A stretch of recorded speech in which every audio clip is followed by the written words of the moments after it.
Oke, di part 2 ini saya akan menjelaskan dari tambahan mengenai jurnal khusus. Nah, sebenarnya kita sudah belajar yang namanya tadi jurnal umum. Nah, jurnal umum itu secara garis besar ya umum-umumnya aja. Nah, sedangkan kalau yang khusus ini mengklasifikasiin lagi, teman-teman. Gunanya buat apa? Sebenarnya mempermudah juga ketika teman-teman mensortir kalau by Excel itu yang mana sih yang pembelian secara kredit, mana sih yang penerimaan kasnya, yang dalam tanda kutip yang dia itu memang uang tunai. Jadi kita mengurutkannya secara seperti itu. Nah, pada intinya di jurnal khusus ini dia ada empat. Yang pertama pembelian, dan biasanya identik ketika kita buat itu yang transaksinya secara kredit. Karena apa? Perlu dicatat jurnal khusus karena biar tahu nih kapan jatuh temponya, pembayarannya, dan supplier mana aja nih yang kita sudah mengambil barangnya yang paling banyak seperti itu. Sedangkan jurnal penjualan sama, penjualan yang mana nih yang pada jatuh tempo, yang piutang-piutang mana yang nantinya jatuh tempo. Nah, itu yang akan kita tagih. Yang ketiga itu penerimaan kas. Penerimaan kas itu yang berkaitan dengan transaksinya yang apa namanya uang tunai, terus bisa juga kita sortir yang mana sih sering transfernya. Kalau teman-teman sekarang itu aktif dengan OVO, GoPay, ShopeePay, dengan Dana. Nah, dari transaksi itu kita akan bisa mengambil keputusan teman-teman bahwasanya oh ternyata ShopeePay ini kenceng juga ya jualannya ya. Dan karena apa ya? Oh ternyata ada diskon nih dari ShopeePay-nya. Jadi transaksinya itu diakumulasi dari itu ternyata. Jadi para customer atau pembelinya itu senang memanfaatkan diskon-diskon. Jadi teman-teman bisa ngomong nih ke pihak ke bagian Shopee-nya, bisa nggak kita tambah lagi nih promonya? Kita mau kok mengadakan seperti ini. Nah, itu lebih ke strategiknya ke depan. Yang keempat itu pengeluaran kas. Pengeluaran kas itu biasanya ya beban-beban atau biaya teman-teman yang jadi yang berkaitan mana nih yang transaksinya yang umumnya setahun sekali itu muncul tapi kok ini beberapa kali muncul biasa biasa sewa biasanya bisa per bulan, bisa per 3 bulan, bisa 6 bulan atau per tahun. Tapi transaksi atau kontraknya kemarin kita pakainya yang 1 tahun, tapi kok sebelum 1 tahun sudah ada transaksi lagi nih. Nah itu yang perlu kita koreksi.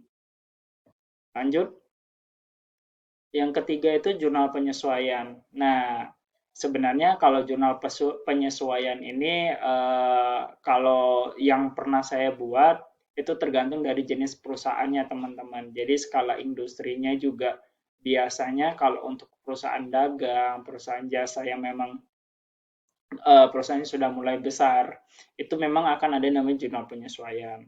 Tapi kadangkala perusahaan itu umum dari aktivitasnya, kadangkala dia hanya cuman butuh oh ternyata eh, transaksiku segini ya setahun. Nah, maksudnya gini teman-teman, di jurnal penyesuaian ini korelasinya itu banyak banget ke mana. Yang pertama pendapatan. Contohnya gini, ketika teman-teman punya penjualan nih, tapi penjualannya itu pakai termin. Termin pertama sama termin kedua. Nah, termin pertama itu nominalnya 50 juta, tapi di tahun 2019. Sedangkan kalau di termin keduanya itu di tahun 2020. Sedangkan kita buat laporannya 2019, teman-teman. Nah, kalau konsepnya cash basis, kita hanya bisa mengakui yang 2019. Yang 2020-nya kita akuin sebagai piutang. Seperti itu. Tapi kalau kita menggunakan accrual, kita boleh nih menggunakan mengakui yang tahun 2019-nya sebagai pendapatan. Nah, inilah yang namanya dibuat penyesuaian, teman-teman. Agar apa? Transaksi ketika kita membuat laporan keuangannya itu real.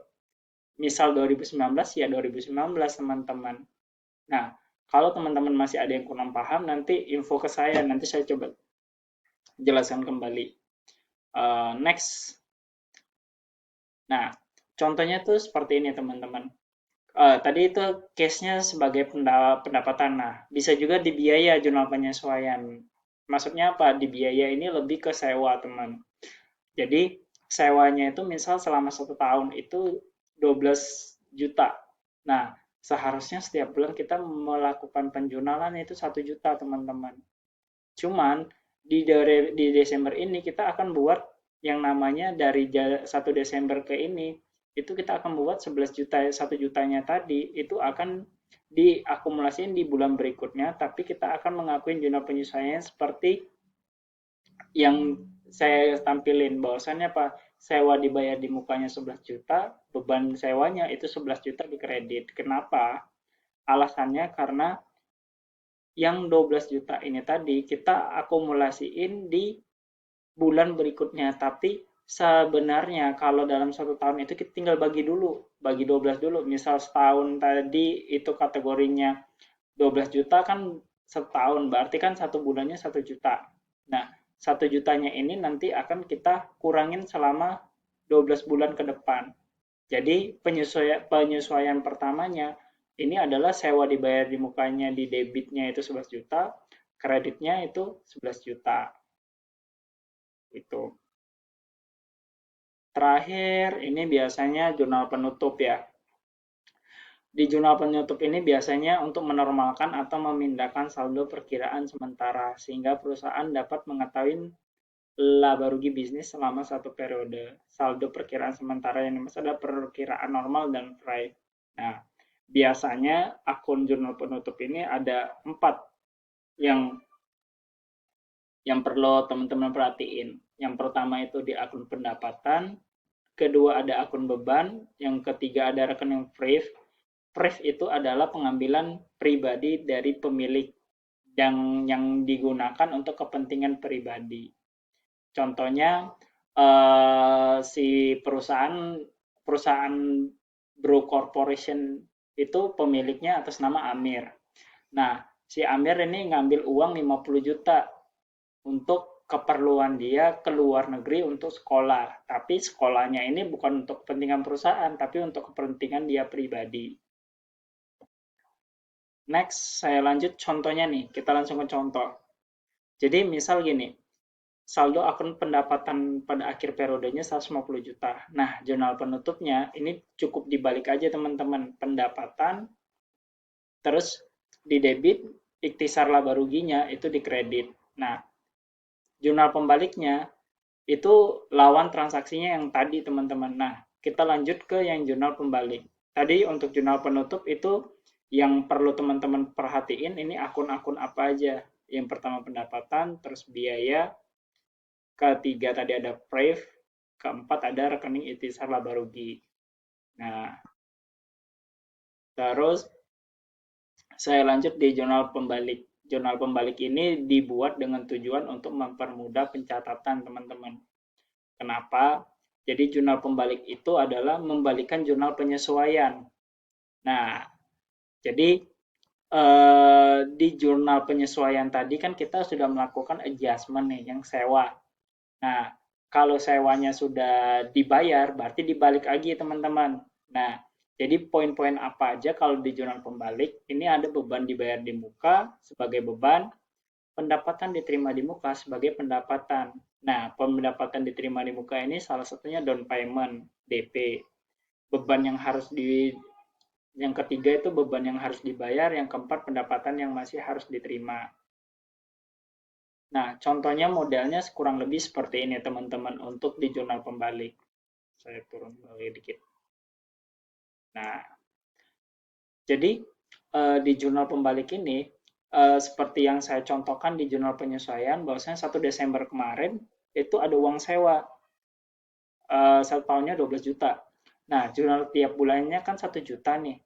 Nah, kalau di penyesuaian kita kan nantinya akan mencatatnya seperti ini teman-teman. Sewa dibayar di muka, beban sewa 11 juta, 11 juta.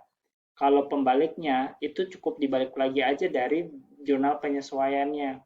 Jadi beban sewanya 11 juta, kreditnya itu nantinya di mana nih? Sewa dibayar di muka. Kurang lebih seperti ini teman-teman untuk materinya. Nah, untuk melatih lagi nanti saya kirimkan soal-soalnya di sistem yang udah saya update ya. Terima kasih.